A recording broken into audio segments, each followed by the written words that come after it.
Ideas that are lying around. Friedman, one of history's most extreme free market economists, was wrong about a whole lot. But he was right about that. In times of crisis, seemingly impossible ideas suddenly become possible. But whose ideas? Sensible, fair ones, designed to keep as many people as possible safe, secure, and healthy? Or predatory ideas, designed to further enrich the already unimaginably wealthy while leaving the most vulnerable further exposed?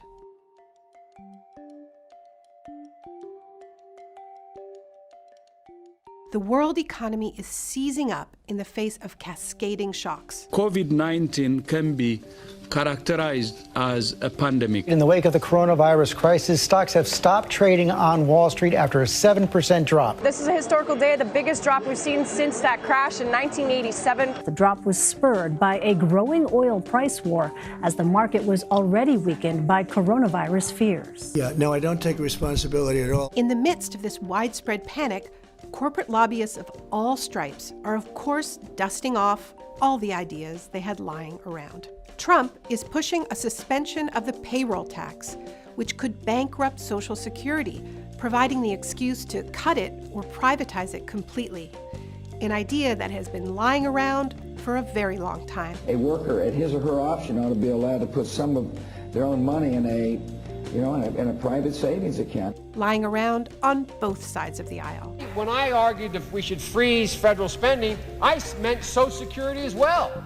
I meant Medicare and Medicaid. And then there are the ideas being floated to bail out some of the wealthiest and most polluting sectors in our economy. We are working very closely with the cruise line industry, likewise with the airline industry. They're two great industries, and we'll be helping them through this patch. Bailouts for fracking companies, not to mention cruise ships, airlines, and hotels, handouts which Trump could benefit from personally. Which is a big problem because the virus isn't the only crisis we face. There's also climate disruption, and these industries that are getting rescued with our money are the ones driving it.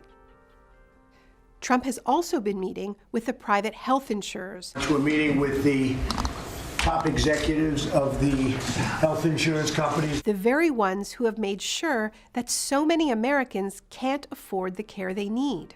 And what are the chances they don't have their hands out? It seems like the whole pandemic is getting outsourced. Well, Mr. President, thank you for inviting us here today, along with our colleagues from Walmart and Walgreens and our partners at CVS. Normally, you'd view us as competitors, but today we're focused on a common competitor, and that's defeating the spread of the coronavirus. The Fed's first move was to pump $1.5 trillion into the financial markets, with more undoubtedly on the way. But if you're a worker, especially a gig worker, there's a very good chance you're out of luck. If you do need to see a doctor for care, there's a good chance no one's going to help you pay if you aren't covered. And if you want to heed the public health warnings to stay home from work, there's also a chance that you won't get paid. Of course, you still need to pay your rent and all of your debts, medical, student credit card, mortgage. The results are predictable.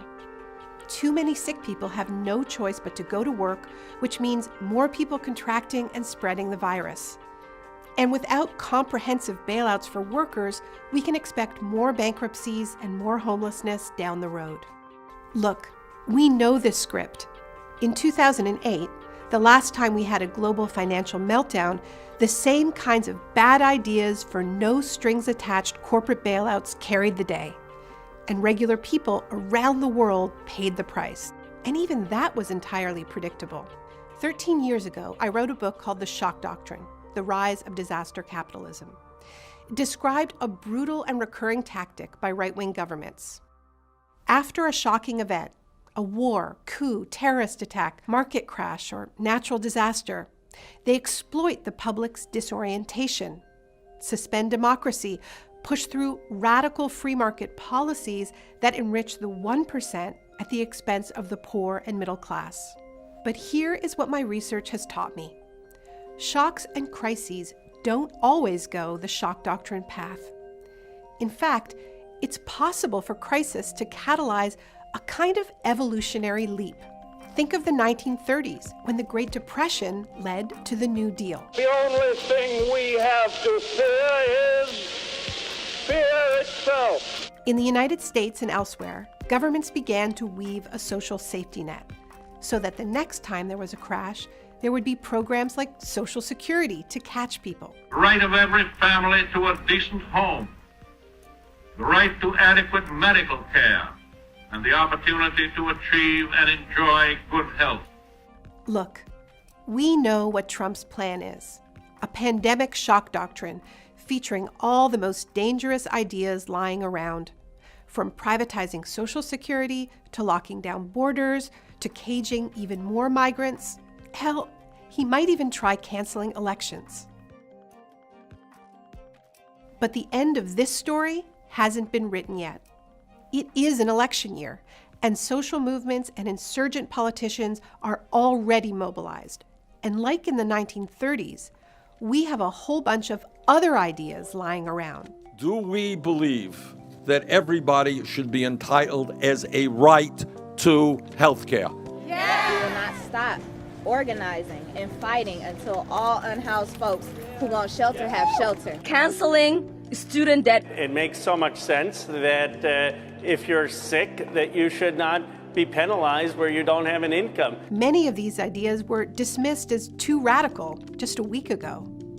Now they're starting to seem like the only reasonable path to get out of this crisis and prevent future ones. Now, here's something that helps explain the difference between the testing situation in South Korea and the U.S. The South Korea, like European countries and Canada, has universal single-payer insurance, and that means that it's easier to mobilize, and also people know what to do. There is pretty much one answer for how to get testing. The U.S. is a patchwork of countless different systems, and so you can't say, here's exactly the steps that every American should take in order to get tested. And with Washington suddenly in the giant stimulus business, this is precisely the time for the stimulus that many of us have been talking about for years. Today is the day that we truly embark on a comprehensive agenda of economic, social, and racial justice in the United States of America. It's called the Green New Deal. Instead of rescuing the dirty industries of the last century, we should be boosting the clean ones